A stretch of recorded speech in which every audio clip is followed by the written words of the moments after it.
बदला ट्रंप पर। माली ने अमेरिका पर लगाया $10,000 का वीजा बॉन्ड। अब अमेरिका के राष्ट्रपति डोनाल्ड ट्रंप मानते हैं कि वे अमेरिका को फिर से महान बनाएंगे और अपनी नज़र में अमेरिकी लोगों को आक्रमण से बचाने के लिए वे इसे मुश्किल बना रहे हैं कि पर्यटक और प्रवासी अमेरिका में प्रवेश कर सकें, खासकर अफ्रीकी नागरिकों के लिए। माली ने वॉशिंगटन को $10,000 के मूल्य का एक संदेश भेजा, एक ऐसे कदम में जिसने वैश्विक कूटनीति को उल्टा कर दिया। बामाको ने घोषणा की कि अब व्यावसायिक या पर्यटन वीजा के लिए आवेदन करने वाले सभी अमेरिकी नागरिकों को $10,000 तक का रिफंडेबल वीजा बॉन्ड जमा करना होगा। जो दिखता था वो सिर्फ कागजी काम था, परंतु यह बदला बन गया। यह अब केवल वीजा के बारे में नहीं था, यह ताकत, गरिमा और एकतरफा कूटनीति के अंत के बारे में था। तो अमेरिका अब क्या करेगा? आइए जानते हैं। एक सामान्य शुक्रवार को बामाको में जब यह घोषणा आई, कुछ लाइनों वाला आधिकारिक पाठ वॉशिंगटन में जैसे कड़ाके की तरह गूंजा। माली गणराज्य अब से सभी अमेरिकी नागरिकों से व्यावसायिक या पर्यटन प्रवेश हेतु $10,000 तक का वापसी योग्य वीजा बॉन्ड मांगेगा। धारणा ठंडी, आधिकारिक और बेपरवाह थी। दशकों से अफ्रीका वह रहा है जो पश्चिमी आव्रजन मांगों के अनुसार समायोजित होता आया है, पर इस बार संतुलन बदल गया।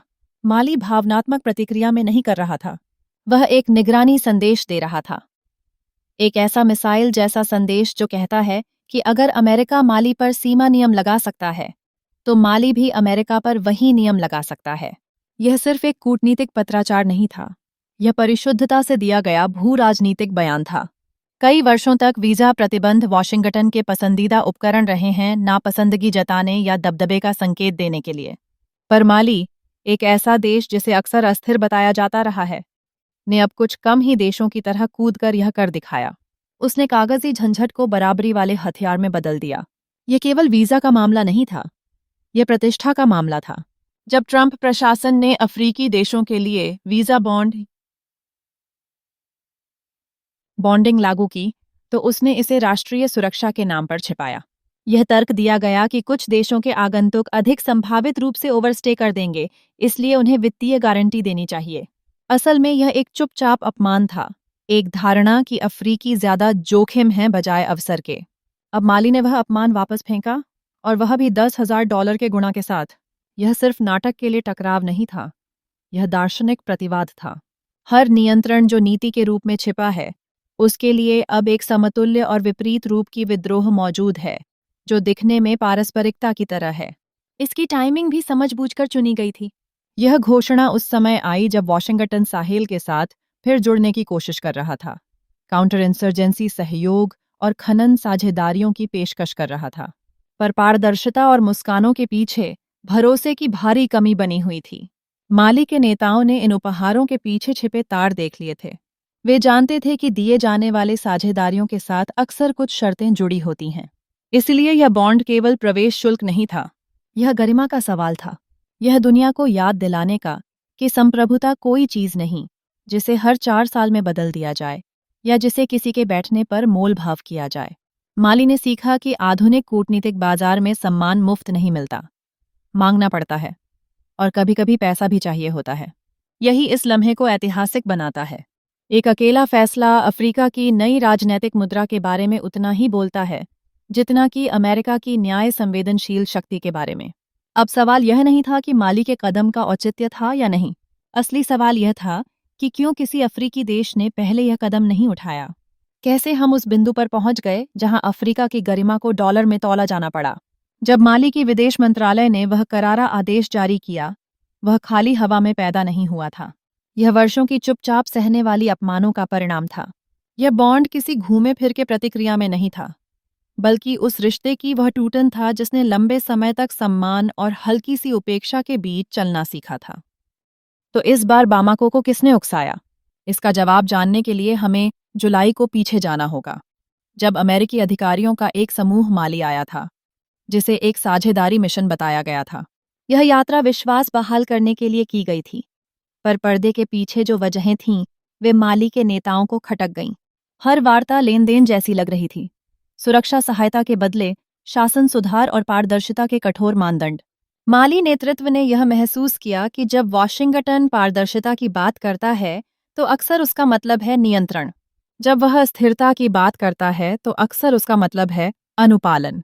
उस यात्रा के कुछ महीनों बाद वॉशिंगटन की नई वीजा शर्तों की घोषणा एक खुले घाव पर नमक छिड़कने जैसी थी। एक दिन संबंध सुधारने की बातें, अगली ही दिन चेतावनी। माली के लिए संदेश साफ था, आपको भरोसा नहीं किया जा रहा। और यह अंतिम अपमान था। यह केवल प्रवास का मामला नहीं था, यह दर्जे का मामला था। अंतर्राष्ट्रीय संबंधों में बनी मौन पदानुक्रम की बात थी। वॉशिंगटन माली के संसाधनों में निवेश कर सकता था, सहयोग मांग सकता था, और फिर भी उसकी नागरिकता पर $15,000 का भरोसा कर लगा सकता था। यह पाखंड माली के लिए बर्दाश्त से बाहर था। राष्ट्रपति परिषद के भीतर मूड बदल गया। गोपनीय सलाहकारों ने बताया कि यह गुस्सा नहीं था, बल्कि जागृति थी। वर्षों तक अफ्रीकी देशों को छोटी छोटी बेइज्जतियों को निगलना सिखाया गया था ताकि संबंध बने रहें।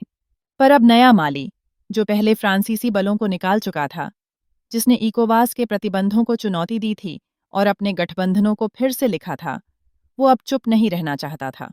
सरकार ने फैसला किया कि अब भाषणों से या निंदा से नहीं, बल्कि आईने की तरह नीयत से जवाब दिया जाएगा। यदि अमेरिका माली के नागरिकों से प्रवेश शुल्क वसूल सकता है, तो अमेरिकी नागरिकों से भी वही किया जाएगा। यह लॉजिक साफ थी, संदेश भी। हम वही व्यवहार करेंगे जो आप करते हैं। इसकी चतुराई इसकी सादगी में निहित है। इसमें प्रतिबंधों या सार्वजनिक विरोध की जरूरत नहीं है। यह वही उपकरण इस्तेमाल करता है जिसे अमेरिका ने अपनाया था और उसे बराबरी के पत्र के रूप में लौटाता है। यह बेहद सूक्ष्म परिभाषा में कहना है कि अफ्रीका ने अब इस खेल के नियम सीख लिए हैं और अब यह भी वही खेल खेलेगा। पर यह बदलाव सिर्फ एक नीति का फल नहीं था।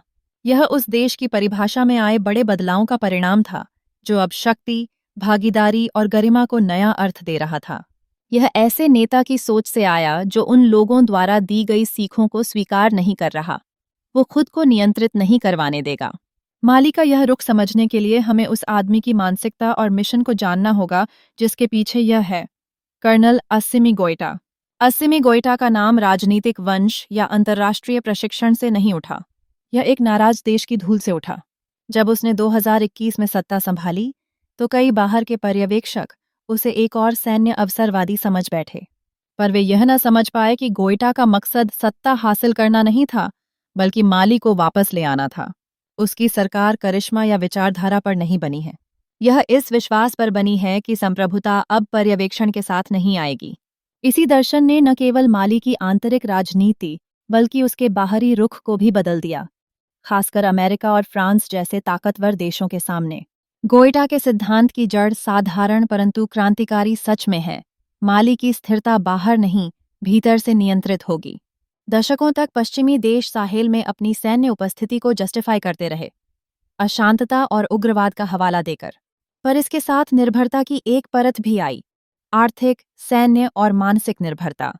अब गोइटा का जन्म हुआ विरोध के तत्व पर कि आप अपनी नीतियां दूसरे पर थोपकर उसकी संप्रभुता को दबा नहीं सकते। हमें थोड़ी देर उस समुदाय को भी धन्यवाद कहना चाहिए जिसने अफ्रीकी आवाज़ों, कहानियों और विरासतों को संजोकर रखा है। अब वह नाम स्टोरी विद तांजारुल है। इस समुदाय के रास्ते से जुड़कर आप केवल चैनल का समर्थन नहीं कर रहे, आप एक शक्तिशाली सांस्कृतिक आंदोलन का हिस्सा बन रहे हैं। गोइटा का नाम अंतर्राष्ट्रीय मंच पर उथल-पुथल कर सकता है, पर समझना जरूरी है कि यह केवल एक व्यक्ति का नाम नहीं है। यह माली के बदलते घड़ी का संकेत है। इस नए रुख में कहा जा रहा है कि अब सहमति के बिना भागीदारी नहीं होगी, शर्तों के बिना सहयोग नहीं होगा, और जब तक ये आधारभूत बदलाव नहीं होते, तब तक कूटनीति के पुराने खेल चलते रहेंगे। पर अब उनके नियम बदल गए हैं।